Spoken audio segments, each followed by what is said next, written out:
Okay, everybody, let's have a little bit of fun here. So here's the thing. What we've got is purchase demand has actually met the same requirements or the same levels as it did in January 2023. We've seen some really good numbers. We've had interest rates coming down. We've seen an increase of inventory, and buyers are having a really, really great opportunity that they haven't had, well, in a really long time. Let's get to it.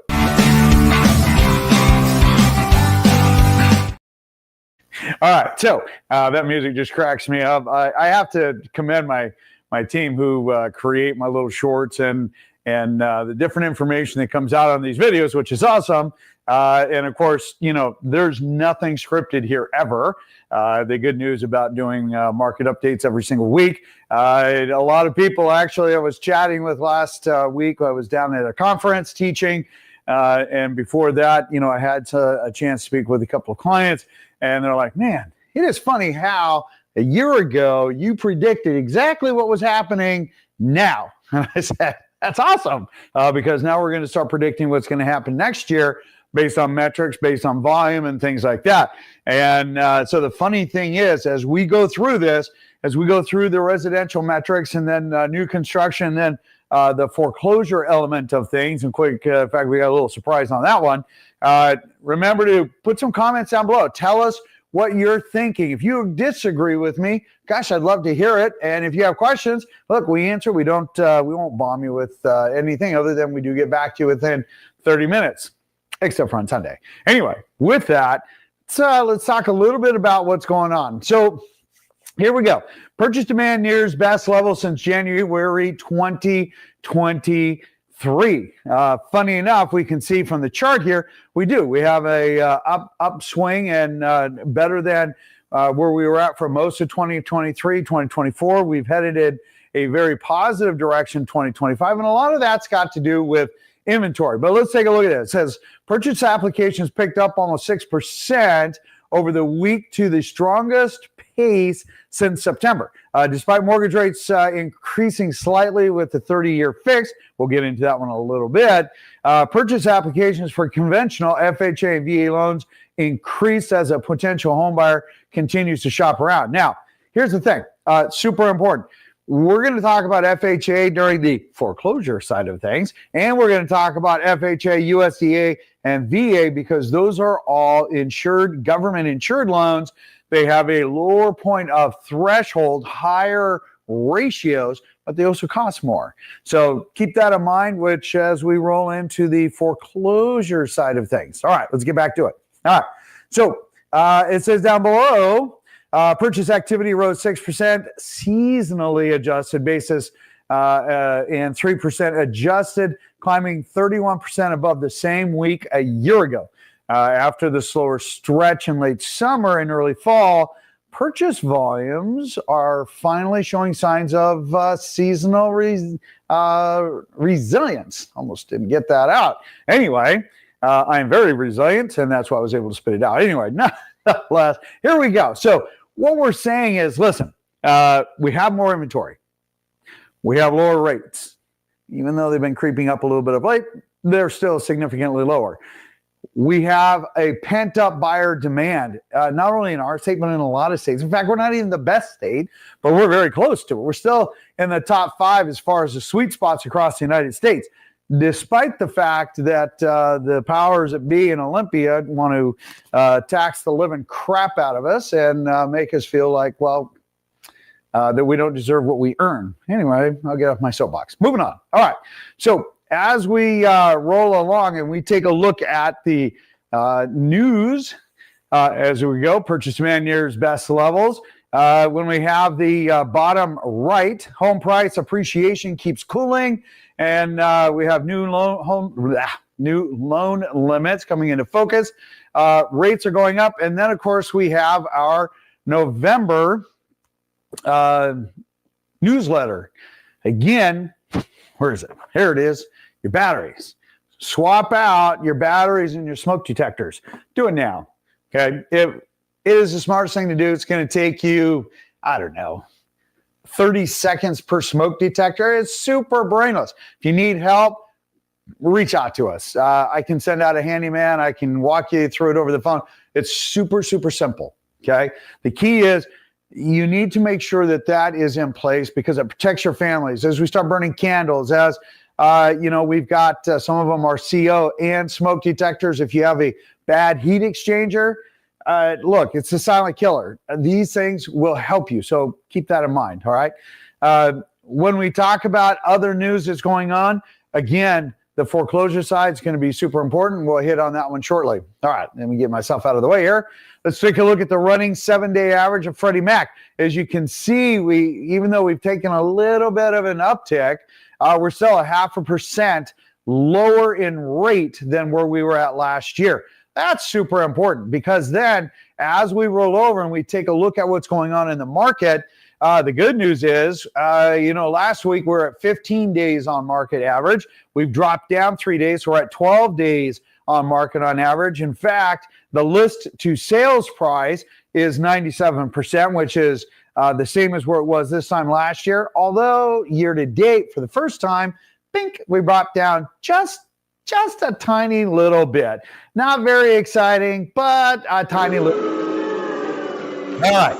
So, if we take a look at the running 7-day average, hey, look at that. We have 611 homes that came on market, okay? But we had 920 that went off, which means that our market is still accelerating. All right. When we take a look at the actual numbers each and every week, the pendant is our dynamic one. Active is dynamic. Solds are what happened last month. And those numbers are still looking super strong. Here's the one thing. You take a look up there and you see that we have list price reduced. We had 640 homes that actually had a reduced list price. Now, not super exciting, but those numbers are coming down. They were up in almost the 900s. They have been coming down and making, I would say, some pretty good headway as far as getting the sellers and the buyers basically on the same page. And that is super important because buyers are the makers of the market, the sellers are the takers, and sometimes, well, as I explained to a client yesterday, sometimes it takes a little bit of time for that seller and buyer to kind of find middle ground. And many times when a seller overprices, that's the one that has to give in. All right, moving on. If we take a look at the Northwest MLS and what we're talking about on our year over year, numbers actually improved. Actually, it's actually looking pretty good. Let's blow the numbers up for you. Year to date, we're basically 0.5% more on pended, and we're 0.2% as far as more sold. So just a hint more solds, and not by much, only by 130 homes. The lower green part, look at that. We improved, even though our year over year for the month is down 9.4%. We actually made a 5-point headway. So, last week it was like 13%. Now we're at 9%, and we're playing that catch up as expected. And as we roll towards the end of the month and we have those other closings that happened or pendants that happened in October, we'll start to see that happen here. Now, let's take a look at what's really going on. So year to date on the right, you can see that our average sold price is up $8,000. We're about $4,000 less than we were this time last year. Again, it's not a big deal. Those are small numbers, but keep in mind, when we talk about the average sold, that doesn't mean that your home went down $4,000. That just means the average of what did sell, okay? And that's super important. It's kind of like when we take a look at the refinances versus new purchases. Refinances, they're struggling a little bit because the rates started ticking up, but when they were going down, they were, there's the folks that were at the 7% make a lot of sense now. You need about 0.75% to make a refinance make sense. And again, if you're doing a cash out refi, you're probably going to stay at the same rate or close to it because it costs more for a cash out refi because it's based on risk, right? You're pulling money out, reducing the equity so that you can do something else, even if you are paying off other commercial debt. All right. Now, let's get back to it. Hang on a second. Let's open that back up. There we go. So when we talk about the average sales price, it coming down just a little bit is not a big deal. But let's translate that over into, is this seasonally normal? And the answer is yes. Absolutely 100% seasonally normal. Don't even worry about it. Let's move into new construction. Okay, so we actually have a better week. Last week we had a slower week. Top chart, each of those negative numbers improved. And so we've actually seen an increase. And in fact, down below in the green, you can see that we're only about 60 homes off month for month in the month of November as far as making that up. And when we talk about actual pendants are up 3.7%. But here's the thing, super important message here, okay? If you're looking at and you're just dead set on buying new construction, now's the best time. Between now and the end of the year, especially between now and the end of the month, now and the end of the year, absolutely, hands down, the best time to buy new construction because you're going to get the most incentives. Prices have softened a little bit. That, for one of the very few times, is probably something that's in the cards, along with a lot of potential back-end benefits, whether it's upgrades, whether it's buy downs, things like this, whatever that might be. Now's a really excellent time to look at that. If you want some of the incentives, just let us know. We'll fire them off to you. No strings attached. There's some really good opportunities, especially homes that are done, or what we call move-in ready homes, and or buyer or sellers that that lost their buyer. The builder had somebody walk away, wants to be under contract again, super motivated. If you're interested in some of those, ping us, put it down below, email me, text me, call me, carrier pigeon, snail mail, that doesn't matter. Anyway, let me know. Just kidding. All right. So if we get back to here and we take a look at what's going on price-wise, both year to date and month over month, pricing is up 2.5 to 3.2%. That is a big deal because even though sales have been suffering a little bit as far as volume, sales prices are still holding and in fact still heading in an upward trend. And which then leads us to, yes, the bank-owned homes. Now you might remember last year or last week I said, you know what? Look, they're going to say, foreclosures are up, 20%. I was talking about our area. Funny enough, yes, you guessed it. Foreclosure jumped 20%, which is hilarious because it's more of on a national level, and there are some areas that do, but ours, you might remember, that was like 3 homes, 10 homes, 13 homes. I think it was 13 homes. If I had 3 and 10, we get 13. I think it was like 13 homes was the difference that made 20%, which is peanuts, right? But let me get myself out of this. Take a look here. So it says here, new foreclosures jumped 20% in October, a sign for more distress in the housing market. But is that really the case? Because CNBC, I actually give them credit. Why?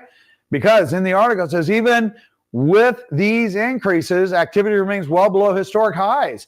The current trend appears to reflect a gradual normalization in foreclosure volumes as market conditions adjust. I totally agree with that. Florida, South Carolina, Illinois, those are the folks in trouble. And they're almost always the first to go in and almost always the first to come back out.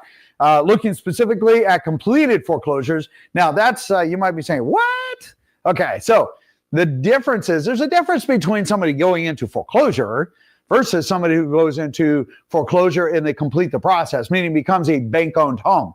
Just because you're in foreclosure doesn't mean you're going to sink with the tide, man. You're going down and you're going to lose your house. Understand, there is a difference. Okay, so if we come back to this and it says, looking specifically, that's California, Florida, and Texas had the highest number of completed foreclosures. Still a strong demand for homes, so shouldn't be a big deal. Listen, there is no foreclosure tsunami to worry about. Yay! FHA loans are 52% of all delinquencies. That is our biggest nut right there. That's what I was trying to tell you guys earlier, but I wanted to save that little secret for now. Consumer debt is at an all-time high, which is creating our problem. So when we take a look at our numbers here, look, they're peanuts. We had 23 more homes available for sale than we did last year. We had 3 less homes that are actually coming on market for November. same number of solds. We had a couple of more pendant sales. And funny enough, those are actually not foreclosures. Those are actually single family homes. When we take a look at our year-to-date numbers, they look like they're big digits, but they're not at all. They're peanuts. So anyway, if you have any questions, let me know. Here's the thing. Subscribe. Smash that subscribe button for me. Okay? Do me a solid. Let's get some folks looking at our channel, sharing the channel, so that people who are really needing this information, since there's no marketing, let's get that to them. And that's what you do for us. In the meantime, have an absolutely beautiful day. It is a little wet out there. And I'll see you guys on the next video. Take care.